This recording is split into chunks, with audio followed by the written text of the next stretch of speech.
Hello students, welcome to JRF with Ria with a new topic. Today we will discuss about the fundamental concepts of geomorphology. W.D. Thornbury in 1959 has presented a summary of a few fundamental concepts in geomorphology. Let's get focus on that. The first concept, concept number 1, is the same physical processes and laws that operate today operated throughout geological time, although not necessarily always with the same intensity as now.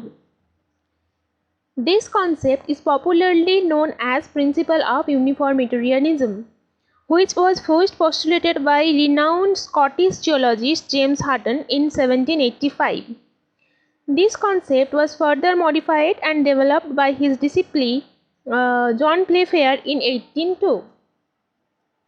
Charles Charles Lyell popularized this concept of uniformitarianism by giving suitable places to it in his famous book Principle of Geology.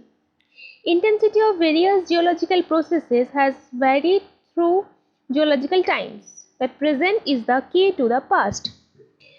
The examples of concept 1 is the wind deposit of Navajo sandstone during Jurassic time obeyed different laws in wind flow.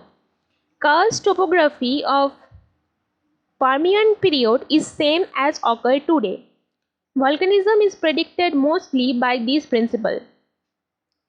Next, the concept number 2. Geological structure is a dominant control factor in the evolution of landform and is reflected in them. The term structure include phenomena as rock attributes, the absence or presence of structures, rock massiveness, permeability of rocks, and various other ways. Structural features of rock are much older than the geomorphic features developed upon them. The examples of this concept are the effect of structure are there, but we have lack of ability to see them. The increasing application of geomorphic interpretation of aerial topography are done by the help of this principle. Next came on to the concept number 3. The concept number 3 is to a larger degree the Earth's surface possesses relief because the geomorphic processes operate at different rates.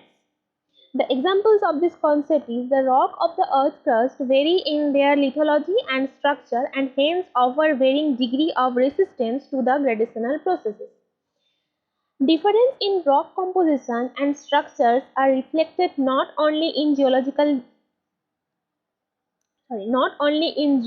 regional geomorphic variability but in the local topography as well.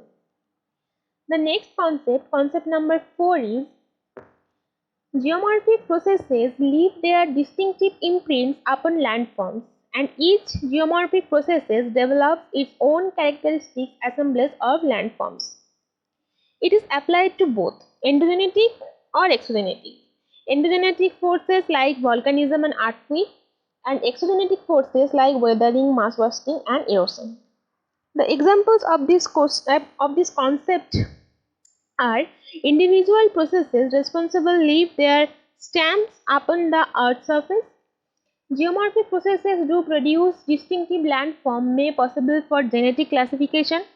Landforms are classified based on the genetic classification. It also emphasizes the genetic relationships of landform assemblages. The next concept, the concept number 5 is as different erosional agencies act on the earth's surface, there is produced a sequence of landforms having distinctive characteristics at the successive stages of their development. This concept actually talks about the geomorphic cycles. By Davies, the metamorphic terms youth, mature, old are commonly used to designate the stages of development. The examples of this concept are this principle is applied to every cycle of different geological processes. Partial cycle is more effective than the completed cycle and they also leave the imprints on the surfaces. The next concept is concept number 6, that is complexity of geomorphic evolution is more common than simplicity. The examples are rare to find an landscape that influenced by single geomorphic processes, more multicyclic than monocyclic processes. Older topography also seen on the new landscape is called exhumed or resurrected landscapes also seen. The next is concept number 7. Little of the Earth's topography is older than Tertiary and most of it no older than Pleistocene. Topographic features of ancient are rare and they do exist, are more likely exhumed forms due to degradation through geological times. Ashley in 1931 believed that most of the geomorphic landforms are formed in post-Miocene. The examples of these concepts are most of the topographical features on the Himalayan range is attained in Pleistocene age. Longwell came to conclusion that it started in early Pleistocene. Okay. The next concept number 7 is proper interpretation of present-day landscape is impossible without a full appreciation of the manifold influences of the geologic and climatic changes during the Pleistocene.